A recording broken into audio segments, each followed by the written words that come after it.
Kakadosh Boker Tov. We're just continuing with halachot. This is halachot of halakat nerot. Yesterday we spoke about Bachurei Yeshivo. Now we're going to speak about a woman that's in the hospital that, let's say, for example, she just gave birth or any other reason. So any woman that's going to be in the hospital, even if the husband is in town and he's going to be lighting the candles in his house for Shabbat, she's still obligated to light candles. So it'll actually come out that it all depends on the different, whether it's the hospitals and other things like that, are they allowed to light in their rooms or not. If right now they're allowed to light in the room where they're sleeping, so that's the best. They come, they light in the room they're sleeping, there's no problem. If they're not allowed to light real candles in the rooms, because, for example, fire hazards and they're not going to allow, so therefore, right, what they would have to do is, let's say they're going to come and light in the lunchroom or in a place where they're going to be eating, a common room. So therefore, again, according to Ashkenazim, there's no problem whatsoever. According to the Moroccan Minhag, you could make a bracha on Sefer Torah. According to Sfaradim, the Dota Mizrach, what they are only allowed to do is that if they're the first woman that's there, they could light the candle, and if not, so then obviously they would do it without a bracha. But we said that you're allowed to do it in your room on the electricity. Just you have to make sure that it's not LED lights, and therefore you would actually make a bracha, let's say on the washroom light, you would turn on the light, and then when she's already made the bracha and she turns on the light, she has in mind that this is the halakat nerot that she's doing. Now, according to what we just mentioned, now we go on to another halakha.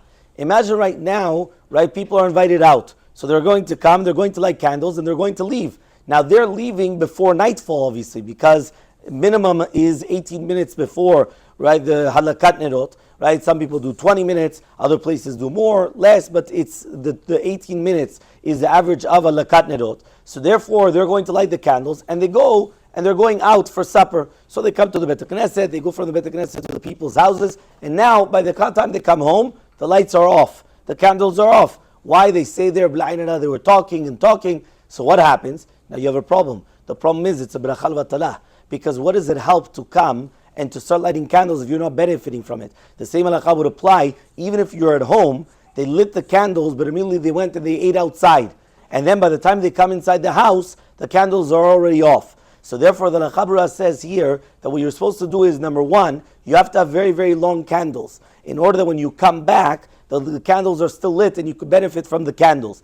If right now you did not have such long candles and you lit the electricity also lichvot Shabbat, so therefore he says you do have what to rely on, that since right now when you're going to come back home you still have the electricity, so the electricity was your halakat nerot, and therefore the main, even though you were still lighting the candles, but the minhag was to do candles, but at the end of the day you really bemet, it was going to be on the electricity that you were coming and you were making the bracha of the halakat nerot, and therefore it's going to happen.